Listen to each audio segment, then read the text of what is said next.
going on, everybody? Welcome back to Duenkel Productions. And on today's episode, it's your boy's first episode of the weekly episodes, Burbach built. That's right. How we doing today, Duenkel? Oh, dude, I'm doing great, man. I'm so happy to, have so many great new members of the team. We added a lot of new people, a lot of new faces. And I'm really looking forward to it. And obviously, you're one of the new faces. Love having you on the team, my guy. It's a huge addition to the team. Everyone, give a thank you, Riley, down below for all that he's done so far for us and all that we will continue to do in the future together. But today's sponsor of the channel, obviously, you guys already know, Wisconsin Sports Heroics, Wisconsin company, right about outdoor sports, fantasy sports, all about Wisconsin. Make sure to go check out their website, Instagram, Twitter, and Facebook. All will be linked down below. Make sure to go check out G5 Designs as well. One-of-a-kind shirts, one-of-a-kind fans. G5 does great work over there. They got a new Fear the Beer shirt, I think. I think that's pretty cool. A lot of people have been telling me about it, so that is awesome. Make sure to use code WISCO there for $1 off and free shipping. And also, make sure you guys go check out our website down below, which we have an amazing team of writers now here at Duenkel Productions. We have JJ Aray, Mason Grass, Alex Salerno, and Zach Brazawa on the team so far. We're looking at another person or two, so if you're interested, hit us up down below. But Burbach, what do we got on tap today, bud? All right, well, we got Final Four predictions. So let's start out with that, Duenkel. Who you got, Houston or Baylor? See, this is a tough matchup for me because everyone's ripping on Houston because of the teams that they played. You know what I mean? Because they didn't play the competition throughout the tournament to get to the Final Four, and that's part of the problem. Like, a lot of people just think that they're, inexperienced when it comes to big games. I think in this game, though, the difference is going to be Baylor's guards are just too good. Jared Butler, unbelievable player. He found his game in the Elite Eight, and I think that's going to help Baylor win this game by 10-plus points. All right, yeah, I think Houston is a little underrated to where they got to this point. Yes, they might not have had the schedule resume that you would like, but statistically, I had seen that they were one of the top teams defensively in the country coming into the tournament. So I think that'll help them a lot playing Baylor, but I don't know how you pick against the Baylor Bears right now. I mean, they're playing pretty well. So, yeah, I think I'm going to go with the Baylor Bears to march on to the final, to the national championship. National championship. My bad. And UCLA Gonzaga. What you got going on there, Duenkel? See, I've watched a lot of college basketball this season, and I haven't seen a program play as well as the Gonzaga Bulldogs are right now. I haven't seen a program play like this in a very long time. Credit Gonzaga too. I mean, they played Iowa, they played Kansas, they played Virginia early on in the season. I think that helped to get them battle tested for this moment right here. UCLA, obviously, I think that they've shown that they're a very underrated team. They've shown a lot of promise and a lot of poise. Beating Michigan, beating Alabama in overtime or close games, I think will help them here. But at the same time, I don't think you can go against Jalen Suggs, AP Coach of the Year, Mark Few. I don't think you can go against them boys. And I like Gonzaga and Baylor in the national championship game on Monday night. UCLA is a great story. They were one of the first four teams in. They beat Michigan State to even play in the tournament. And they've been kind of riding that hot hand ever since. And in the last 4 games of their regular season, they hadn't been playing too well until the first 4 games in cut that out. Until the first 4 games in game. But I think I'm going to have to agree with you on it as much as I hate to do it. Gonzaga's playing so well. You haven't seen a team like that since uh, 1976 Indiana State Larry Legends team. I mean, they were the last team to go undefeated in college basketball, but I don't know how you stop that freight train of a basketball team. They're looking unbeatable right now, so I'm gonna go Gonzaga Burbach, to play Baylor. Burbach, Gonzaga, and Baylor are looking really good right now. I think that those are, the two. I think that those were the two best teams in college basketball throughout the whole season. I think when you look at other teams around the nation, teams like Michigan, had a little bit of a stumble. Teams like Illinois, a little bit of a stumble. Ohio State, a little bit of a stumble. Alabama didn't play great all year. I mean, the top teams didn't play the greatest all season long, and credit Gonzaga and Baylor for continuing to play great because we've seen so many upsets in this tournament that I don't think anyone expected. I really don't. And I think that I am so excited to have March Madness back. I'm so excited to be watching the Final Four. You guys will be seeing this on Saturday, so I'm excited to watch the Final Four today. That's what I'm looking forward to. All right, and who will have the most impact in each game? I think for Gonzaga, UCLA, Drew Timey is playing so well. He's got that great mustache. You already know. You like that look, Duenkel. You want to grow out a Fu Manchu one day? I don't know, man. I don't know. But Drew Timmy does a great job of growing one out, dude. I've seen so many highlights of him in the post with his amazing footwork. All the analysts rave about how his footwork beats everybody. So, yeah. What do you think, Duenkel? Burbach, honestly, I agree with you. I think that Drew Timmy's the most impactful player for the Zags. I mean, if he can dominate down low like he's been, like everyone raves about his footwork, I think that that's huge for Gonzaga. Obviously, I think for them to win, Timmy and Suggs have got to play their best basketball right now. I think that obviously Gonzaga is a great team. I mean, you look up and down their roster; they have so many talented players. It's like picking from a bunch of talented players. But I agree with you on the Drew Timmy. I think he has to have a big game for the Zags to be able to hold off the upset here. So Riley, who do you think is going to be the impact performer in the other game between Houston and Baylor? I got Jared Butler. He's averaging 16.5 points a game, almost 5 assists, and shooting 46% from the field. I think you were right on the guard play for Baylor. That will really determine the game. I think he's one of the players that has to be very impactful for the Bears. So, and 40% 3-point shooter. So I think he could really, really take over the game. What do you think, Duenkel? Like I said when I made my prediction for this game, the guard player is going to have to be important. I agree with your pick of Jared Butler, but I'm going to go with Davion Mitchell, who is not related to Donovan Mitchell, but I think that those two boys, Davion and Jared Butler, are going to have to really keep this pace of the game the way Baylor wants it to. You can't get into a half court a game with Houston, you know what I mean? Because they're really good defensively. They really are. Like, that's their bread and butter. So you got to get out. You got to run. Jared Butler, Davion Mitchell, they're going to get out and run. They're going to have – I think they're both are going to have good games. But I say my impact player is Davion Mitchell. I think he's going to have a really good game against Houston, and he's going to be one of the few reasons the Baylor Bears are moving on to the Natty. All right, our next topic. A man who will be dearly missed, one of the greatest college coaches in men's basketball history. Roy Williams retired from Carolina. Sad to see him go.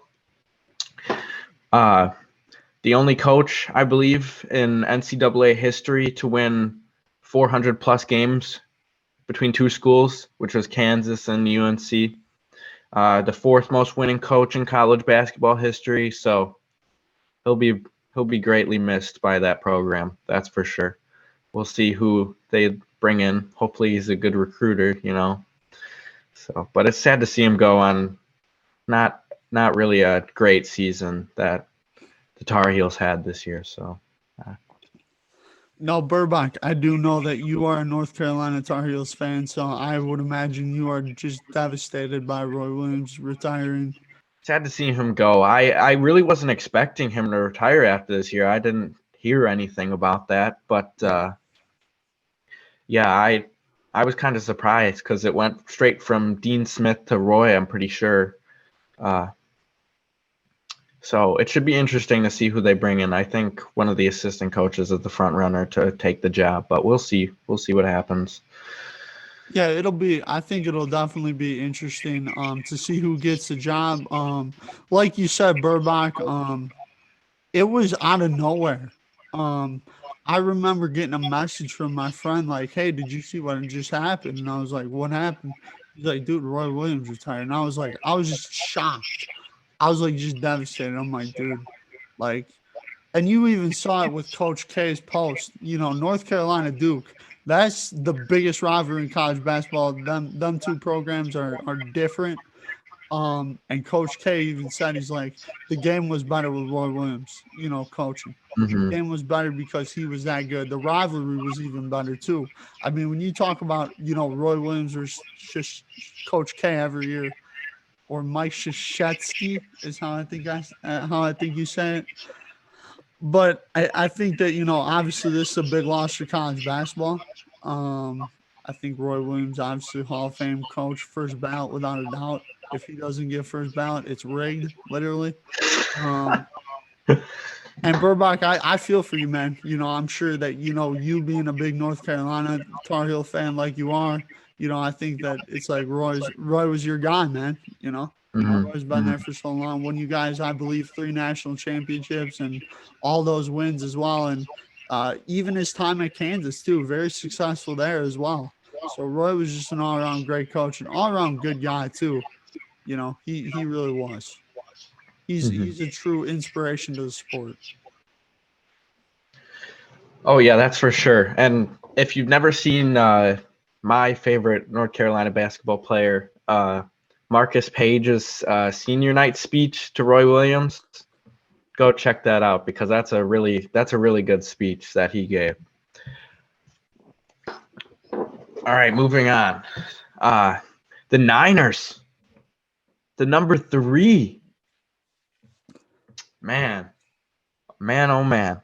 Who are they going to take, Duenkel? Who you think? Mac Jones, Justin Fields, or Trey Lance? So, obviously, I am speaking with a huge bias here because I am one of the biggest Ohio State fans out there. Love Buckeye Nation. We're the best nation out there. But at the same time, from all that I've heard, it's Mac Jones. That's what I've heard. Now, I'm not sure. I know that he really didn't live up to scouts' expectations at the Combine. Wilson and obviously Fields really lived up to those. Obviously, Trevor Lawrence as well. I think those 3 guys will definitely be somewhere in the top 10. I think Mac Jones will get drafted 3rd overall, though. I just think, he fits Kyle Shanahan's system. Run the ball. Here's the thing is Steve Sarkisian, who was an Alabama offensive coordinator, and Kyle Shanahan are very similar. They like to make their quarterback not work as hard, you know what I mean, with play design and running the ball and different things like that. So I think that it would be a good fit for both sides. I don't think that Mac Jones is the 2nd or 3rd best quarterback in this class. I think he's probably the 5th, to be honest. I mean, I think he's good. Don't get me wrong. I think this is one of the better quarterback classes we've seen in a little while, with obviously Trevor Lawrence, Zach Wilson, Trey Lance, Justin Fields, and Mac Jones. I feel like could all be great players in the NFL, and I think San Fran will take Mac Jones. But what do you think, Burbach? Do you think they take Mac Jones, or you think they go with you think they go with Fields or Lance? Well, I think a lot of it has to do if they can get the right deal for Jimmy G. And I just saw that they're asking for a 1st-round pick. Report on NFL.com. But, it would be crazy? is the Jets pass on Zach Wilson to take Mac Jones because he's getting really hyped up. That would be one crazy story. But do you think that'll happen? Probably not. I want to see them take Trey Lance, but I think they'll go Mac Jones because of everything that's been coming out that I've been hearing lately. I heard a story the other day that Damon Arnett, your boy from the Ohio State University. Yeah. He said Mac Jones was the hardest player the hardest quarterback that he played against. Really? Because he threw the ball with such anticipation. And he knew what defense they were in before the snap of the ball every single play. And Alabama's offensive coordinator, isn't it Bill O'Brien now? Yep. Mac Jones was teaching him the offense. I think that's crazy. And the offensive coordinator from this past year, he said that he had to install more things for Mac Jones than any other quarterback to come through Alabama. So I think that the hype for Mac Jones is at its all-time high right now. You never know what's going to happen with Mac Jones, because if he's that smart before the ball and you know where you're going with the ball before the snap, you can succeed in the NFL. I mean, a guy's got 7 Super Bowls because of it. So, well, I was about to say it sounds a lot like some of our favorite quarterbacks in the league, Riley. You think about them top guys: Mahomes, Rodgers, Brady, Russell Wilson. Even these guys are very good at anticipation. Yeah, like at Alabama, I understand that you're going to have 5 to 10 yard separation on some plays, but when you get in the NFL, you have to learn how to throw the ball with anticipation and with accuracy. Yep. So if Mac Jones can do that with Kyle Shanahan, who's like Kirk Cousins, I think that was a really good comparison when I heard that. And even Jimmy G, as long as Mac Jones can stay healthy, and he had what, a 96.7 QBR for Alabama, so I mean, he had a really good QBR. I think Kyle Shanahan will like him a lot, and we'll see what happens with him. So, now, Burbach, let me ask you this: if they do take quarterback at 3, do you think Garoppolo gets moved this season or next season? What's the gut feeling on that? Okay. Well, I think it depends who they take, because if it's Trey Lance, I think they definitely keep Jimmy G. I feel like if it's Justin Fields or Mac Jones, they'll think about moving Jimmy G a little bit sooner. And I don't know if a team's going to give up a first round pick. If the Patriots do, I'll be shocked, because they traded Jimmy G for a second round pick how many years ago? So yeah, but my guess is that they'll keep Jimmy G this season, and he'll be traded at the end of this upcoming season. Where do you think he'll end up? Gut feeling. Well, if the Patriots don't get a quarterback this year in the draft, probably New England. I don't really know. That's a good question. I mean, maybe Denver. They can't really get the quarterback situation right. Maybe Chicago. They can't get this quarterback situation right either. Yeah, I know.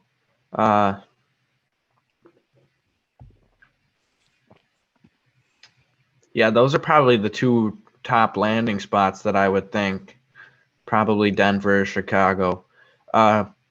And I really thought that the picks that they traded up to go get the third overall pick, those picks plus Jimmy G was probably meant for Deshaun Watson, but everything that's coming out with him, the Niners didn't want to make a trade. And I don't think Houston wants to make a trade until that everything with Deshaun Watson gets unfolded. But yeah, that's obviously a situation that's still ongoing. We haven't really heard much about that lately. I don't know, Burbach. I haven't heard much about it. Have you? last I heard was 21 cases reported. And Deshaun Watson's attorney went and found like 18 women that would vouch for Deshaun. But nothing's been taken to the police yet. No files been reported. So, like, what are we waiting for? I don't really understand what we're waiting for to file a lawsuit and stuff, because the person that says he has all these women on deck, like, show us the information you got. Well, so we'll see. We'll see what happens with that. Yeah, it'll be interesting. But Burbach, opening day baseball, my guy. How we feeling about it? We excited baseball's back? Yes, sir. I watched the Brewers game. Yeah. I don't know if you watched it or not. I watched some of it. Yeah. Great ending. Great ending. Yeah. Yelich hit one to right center, in and out of Max Kepler's glove. Yep. Travis Shaw tied her up, and we won in extras. So that was really good. It was, I think, 5-2 Twins at the time. Yeah. So, yeah, that really exciting ending. I think I saw the Dodgers game ended in a walk-off, too. I don't know if it was the Dodgers or the I think Padres. the Rockies won that game. The Rockies won 8-5, if I am not mistaken. But, yeah, we will definitely be doing some more baseball stuff over here on the channel now. It's baseball season. Burbach, anything else we want to talk about today, man? All right, y'all. So, been a lot of reporting out there. Me and Burbach have both seen it that Penei Sewell, the offensive lineman from Oregon, is falling on most people's draft boards. And also Kyle Pitts is rising on a lot of people's draft boards. Burbach, what are your thoughts on those two? Well, to start off, Kyle Pitts is A beast. a once-in-a-lifetime player is what I'm hearing. Yeah. Mel Kiper has him at number 2 behind Trevor Lawrence in his overall big board. And you could even make a case that he could be higher than Trevor Lawrence. I really think he could shine wherever he goes. If he has a good quarterback, he's 6'6", runs like 4'4", 4'5", or something like that, I think. And his wingspan is like 7 feet. How are you supposed to guard that? He tore up even Alabama's defense when he played them. So, I mean, you look at a team like the Falcons or Bengals, give Matt Ryan or Joe Burrow that guy. Oh, that could be a really good target. Even better than, I think, bringing in Jamar Chase for the Bengals. I think Kyle Pitts would be the way better pick than Jamar Chase. And I think Jamar Chase is a great receiver because I love Justin Jefferson, and Jamar Chase can be better. Yeah. So I think Burbach, though, that Jamar Chase to the Bengals, I think that Burrow and Chase connection, though, could pay dividends for Cincinnati. Mm-hmm. I just don't know if they will go receiver. I think they'll 100% go Kyle Pitts. I don't think you can pass up on him, even for the best offensive lineman. And I think this is a really deep offensive line draft. But they have T. Higgins and Tyler Boyd. I know that they lost A.J. Green. I think they should go offensive line if Kyle Pitts doesn't fall to them, because Joe Burrow was being chased around all last year. The reason why Penei Sewell's dropping, I don't really know, because he's the biggest, most athletic tackle that in this draft, and I don't think you can really go wrong with him. I know he gets coached up a little bit, and he could be one of the top offensive linemen, offensive tackles in the league. But I've been seeing him fall between like 10 and 20 range, somewhere in there, which is crazy to me, and Rashad Slater. So, I mean, the team that I think will probably end up getting one of them, no matter what, will be the Chargers. I think they really want to go get one, but Kyle Pitts, it would be really interesting to see where he goes, because I want to see him go to a good quarterback and really shine. I mean, could you imagine Atlanta Falcons offense?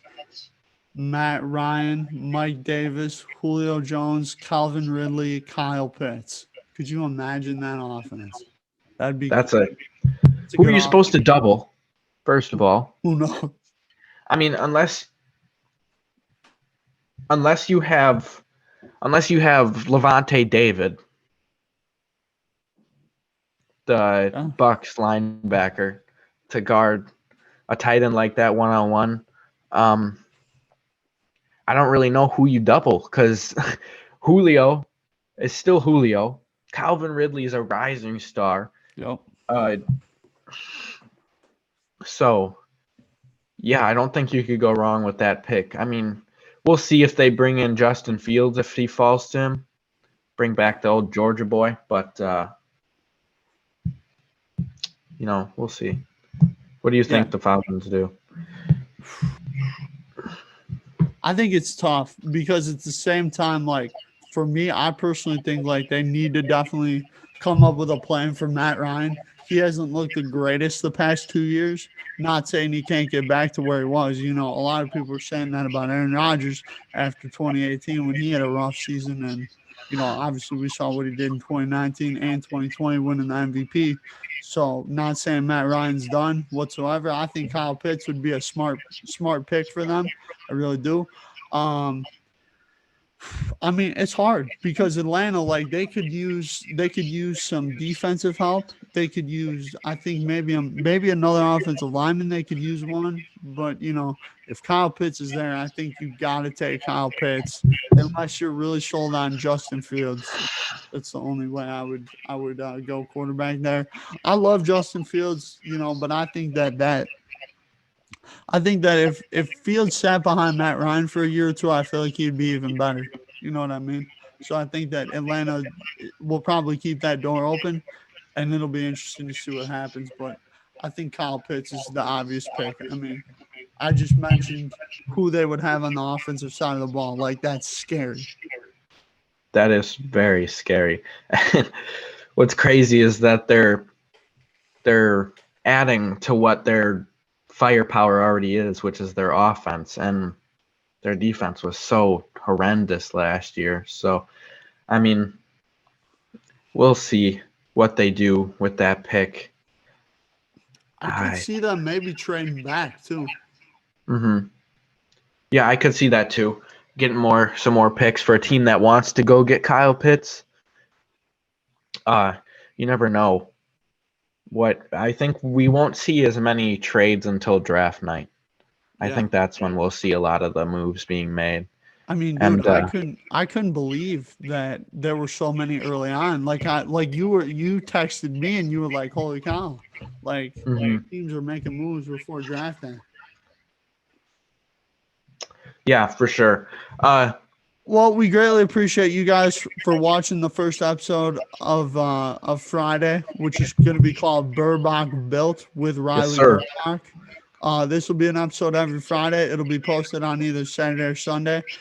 This episode will be posted tomorrow on Saturday. We hope you guys really enjoyed this episode. If you guys want to send down below topic ideas, things you guys want to see on the show, people you want to see on the show, let us know down below. Make sure to check out all the links as well down below. We have website, G5, Wisconsin Heroics, our Instagram, our Twitter. We're making a lot of announcements over there, guys. Like, every time a member joins the team, we're making an announcement over there. So if you guys haven't checked out those posts, make sure to hit the like button on that. Make sure to comment down below, welcome to the team or something like that. And Burbach, what else you got, buddy? Subscribe down below. Every moment matters. You already know the deal, Duenkel. You already know the deal. Yes, sir. Comment down below where you think Kyle Pitts is going to go.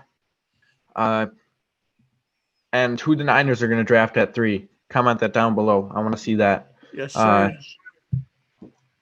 But we out. Thank y'all for watching.